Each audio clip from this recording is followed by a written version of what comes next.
পবিত্র ঈদুল আজহার নামাজ উপলক্ষে ইসলাম ধর্ম সম্প্রদায়ের মানুষদের উদ্দেশ্যে ইমাম সাহেব কি বললেন, কেন, কিভাবে, কোন উদ্দেশ্য নিয়ে আপনি ঈদুল আজহার নামাজ পালন করবেন, গুরুত্ব সহকারে শুনুন আপনিও। খবর আরামবাগের পক্ষ থেকে আপনাদের জন্য জানাই ঈদুল আজহার নামাজের আন্তরিক শুভেচ্ছা ও অভিনন্দন। আপনারা দেখছেন খবর আরামবাগ, যে কথা কেউ বলে না, আপনার পাশে, আপনার সাথে। আসসালামু আলাইকুম ওয়া রাহমাতুল্লাহি ওয়া বারাকাতুহু। জাদান মিল্লাত, আলহামদুলিল্লাহ, মাহে জিলহিজ্জা শুরু হয়েছে। আগামী 17ই জুন সোমবার ঈদুল আজহা পালিত হবে। এই ঈদুল আজহার নামাজের সাথে সাথে বিশেষ একটা আমল এই মাসেতে, যেটা মুসলমানদের জন্য করণীয়। যারা মালিকে নিসাব হবেন তাদের জন্য কোরবানি করতে হবে। তো সেই ঈদুল আজহার সাথে সাথে ওই দিনে উত্তম আমল হলো, যাদের ওপরে মালিক নিসাব যারা হচ্ছেন তারা কোরবানি করবেন।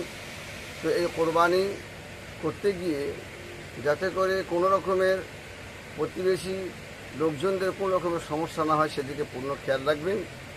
আর তার সাথে সাথে এই কোরবানি পশু বা কোরবানির কোনো রকমের কর্মকাণ্ডকে কোনো রকমের ছবি করে পোস্ট করবেন না বা ছবিও করবেন না।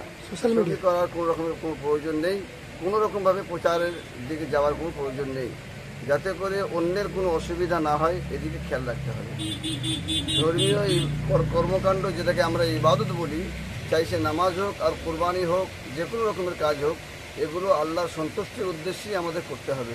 সেই জন্য কোরবানির উদ্দেশ্য এটাই বলা হয়েছে, কেবলমাত্র আল্লাহর সন্তুষ্টিকে সামনে রেখেই প্রত্যেকে আন্তরিকতার সঙ্গে কোরবানি করতে হবে।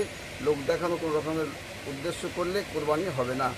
এছাড়া এই কোরবানির কোনো কিছু আল্লাহর কাছে পৌঁছায় না, কেবলমাত্র মানুষের আন্তরিকতারাই পৌঁছায়। এই জন্য আমাদেরকে প্রত্যেকেই খেয়াল রাখতে হবে আমরা সেই কোরবানিটা যেন আন্তরিকতার সঙ্গে করতে পারি, এদিকে পূর্ণ খেয়াল রাখতে হবে।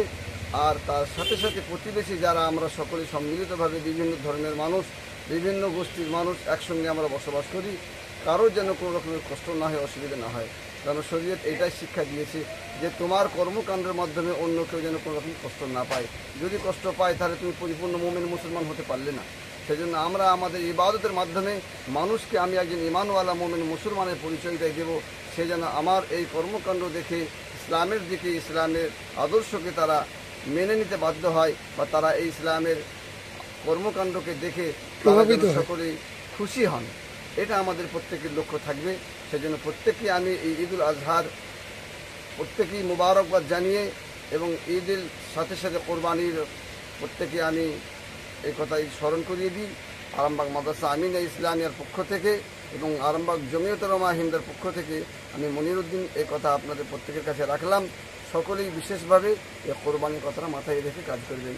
সাথে সাথে আর একটা কথাও আপনাদের বলে দিই, এই কোরবানি করতে গিয়ে কোনো রকমের কোনো অসুবিধা যদি হয়, হয়তো কেউ কোরবানি করতে পারছেন না, মালিকের নিসাব হয়েছেন, তাহলে তারা আমাদের সঙ্গে যোগাযোগ করবেন। আরামবাগ মাদ্রাসা আমিনা ইসলামিয়া তো এই ব্যবস্থা আছে, যাতে করে এই কোরবানি করতে গিয়ে সাধারণ কারো কোনো অসুবিধা না হয়। আমরা একটা নির্দিষ্ট জায়গার মধ্যে সে কোরবানিটা তাদের করে দেওয়ার জন্য সুব্যবস্থা রেখেছি। সেই জন্য প্রত্যেকেই আমি আপনাদের সকলকেই আবার ঈদুল আজহার মুবারকবাদ জানাচ্ছি।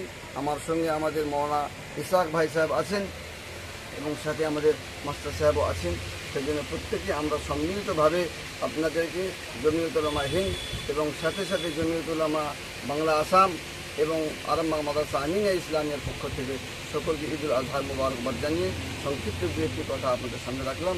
আল্লাহ আমাদের প্রত্যেকে ইবাদতকে ইবাদতের মতো করার তৌফিক দান করুন এবং এই ঈদকে আমরা খুশির সঙ্গে, আনন্দের সঙ্গে পালন করে মানুষের সামনে একটা দৃষ্টান্ত যদি তুলে ধরতে হবে, সেই তৌফিক আল্লাহ আমাদের দান করুন।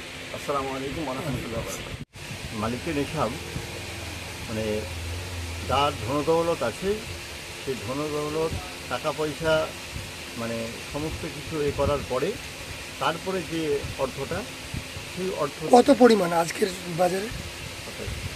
কোরবানির দিন অর্থাৎ একটা জিনিস খেয়াল রাখতে হবে, মালিকের নিসাবের দুটো দিক। একটা হচ্ছে যাদের উপরে আমরা যাকাত ওয়াজিবের কথা বলে থাকি, সেগুলো বাৎসরিকের বিষয় থাকে, হিসাব নিকাশ।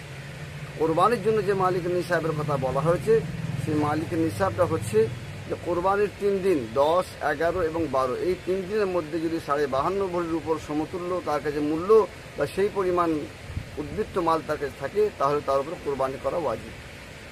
ধন্যবাদ।